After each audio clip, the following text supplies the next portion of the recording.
पूर्व सैनिकों के लिए भारत इलेक्ट्रॉनिक्स लिमिटेड में वैकेंसीज निकाली गई है और ये वैकेंसी रहेगी सिक्योरिटी हवलदार की। विस्तार से जानेंगे इस वीडियो के माध्यम से। चैनल में नए हैं तो चैनल को सब्सक्राइब कर सकते हैं। तो यहाँ पर पूर्व सैनिकों के लिए वैकेंसीज है, ऑल इंडिया से आप अप्लाई कर सकते हैं। भारत इलेक्ट्रॉनिक्स लिमिटेड की ओर से 6 फरवरी 2024 को नोटिफिकेशन जारी किया गया है और यहाँ पर सिक्योरिटी हवलदार की वैकेंसीज आपको मिलेगी, जिसमें कि कम से कम 10th पास पढ़ा होना चाहिए और कम से कम 15 साल सेना में सेवा होनी चाहिए, आर्मी, एयरफोर्स, नेवी। यहाँ पर अनरिजर्व के लिए 43 मैक्सिमम ईयर है। उसके अलावा ओबीसी और एनसीएल के लिए 46 ईयर है। अनुसूचित जाति जनजाति के लिए 48 ईयर है। वैकेंसीज मात्र यहाँ पर टोटल 3 है, अनरिजर्व के लिए 2 है, ओबीसी एनसीएल के लिए 1 वैकेंसीज है। सैनिक कल्याण बोर्ड में पंजीकरण होना जरूरी है। सेल यहाँ पर 20,500 रुपये से 79,000 प्लस अन्य भत्ते यहाँ पर दी जाएंगे। अन्य भत्तों में जिसमें कि DNS allowance, house rent allowance, उसके अलावा यहाँ पर रिमबर्समेंट दिया जाएगा जो भी आपका मेडिकल एक्सपेंस होता है, group insurance, PF, pension, gratuity और एज कंपनी रूल के अनुसार जो भी यहाँ पर कंपनी को फ़ायदा होता है उसमें भी कुछ हिस्सा दिया जाता है। इन वैकेंसीज़ के लिए मात्र 10वीं पास पढ़ा होना चाहिए और सभी वैकेंसीज पूर्व सैनिकों के लिए है। कौन कौन सी और योग्यता यहाँ पे रखी गई है? सबसे पहले कि कैंडिडेट का जो रिकॉर्ड होना चाहिए ग्लैमर या वेरी गुड होना चाहिए। बाकी यहाँ पर आपके सैनिक बोर्ड में रजिस्ट्रेशन जरूर रखा गया है। यदि आपको ड्राइविंग या फिर कंप्यूटर में आप जानते हैं तो आपको यहाँ पर वरीयता दी जाएगी। कौन कौन से डॉक्यूमेंट इसके लिए ज़रूरी हैं? ये वैकेंसीज ऑफलाइन के माध्यम से रहेगी। लेटेस्ट आपका रंगीन पासपोर्ट साइज़ का फ़ोटोग्राफ्स, हाई स्कूल की अंक तालिका, उसके अलावा डिस्चार्ज बुक जो कि आर्मी, एयरफोर्स, नेवी के रिकॉर्ड के द्वारा इशू किया हो, जिसमें कि डिस्चार्ज के समय आपका जो करैक्टर है वो एग्जाम्पल वेरी गुड मेंशन किया गया हो, मेडिकल कैटेगरी सेफन मेंशन की गई हो। और भी यहाँ पे डिटेल्स बताई गई है जिसको आप यहाँ पर चेक कर सकते हैं। और आवेदन आपको ऑफलाइन के माध्यम से करना होगा।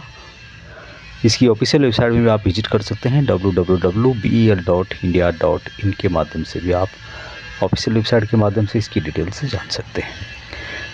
अभी यहाँ पर जो आपको अपना एप्लीकेशन है किस एड्रेस पर भेजना है?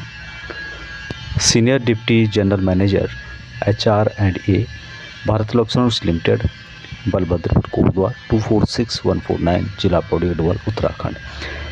जो लिफाफा है उसके ऊपर लिखना होगा सुरक्षा हवलदार की पद के लिए आवेदन, और रजिस्टर्ड पोस्ट या फिर स्पीड पोस्ट या कोरियर के माध्यम से आप भेज सकते हैं। ध्यान रहे कि लास्ट डेट 27 फरवरी 2024 है और इसके साथ जो भी आपके डॉक्यूमेंट हैं उनकी फ़ोटोकॉपी आपको मेंशन करनी होगी A4 साइज़ में। यहाँ पर जो भी टेस्ट के लिए आते हैं कुछ कैटेगरी हैं जिनको कि उसका पैसा उनको दिया जाएगा।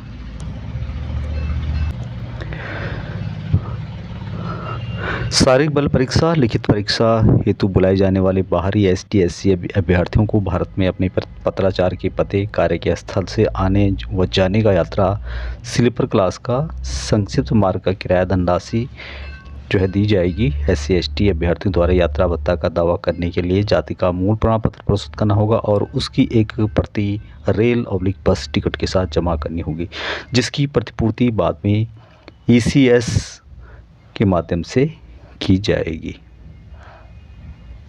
बाकी आप जो ईमेल आईडी देते हैं वो आपको ठीक तरीके से मतलब वही ईमेल आईडी आपको देनी होगी जिसमें कि मेल आदान प्रदान हो रहे होंगे और जो एक्टिव है। इसका जो फॉर्म है आपको इस तरह से मिलेगा, तो इस तरह से फिल करके आप भेज सकते हैं जो मैंने एड्रेस बताया। बाकी यहाँ पे डॉक्यूमेंट बताए गए हैं, जो मेन डॉक्यूमेंट है उसकी जानकारी यहाँ पर दी गई है कि आपको कौन कौन से डॉक्यूमेंट आपको यहाँ पर भेजने हैं।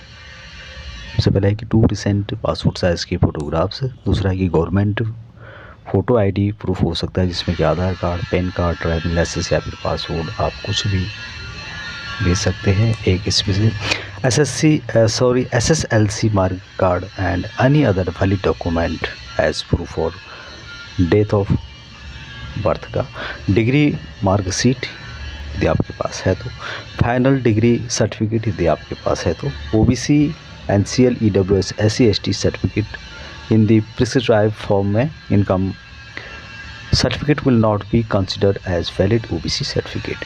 नो ऑब्जेक्शन सर्टिफिकेट यदि आप किसी भी जो है गवर्नमेंट या फिर PSU में नौकरी करते हैं, एक्सपीरियंस सर्टिफिकेट या फिर डिस्चार्ज सर्टिफिकेट।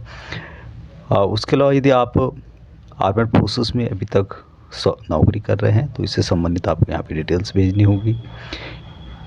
उसके अलावा discharge book issued by the Indian armed forces, army, air force, navy, clearly mention in the following medical category जिसमें मेंशन होगी। उसके अलावा डेट ऑफ डिस्चार्ज मेंशन होगा और सर्विस रिकॉर्ड एग्जाम्पल या वेरी गुड मेंशन होगा। Document of registration at district Sainik welfare board के द्वारा जो रजिस्ट्रेशन मिलता है वो भी यहाँ पर आपको उसकी कॉपी भी भेजनी होगी। तो ये सभी डॉक्यूमेंट आपको भेजने होंगे और इसको फिलअप करने के बाद आपको भेज देना होगा, जो कि मैंने आपको एड्रेस बताया था। तो ये थी जानकारी, अभी तक इतना ही। जय हिंद।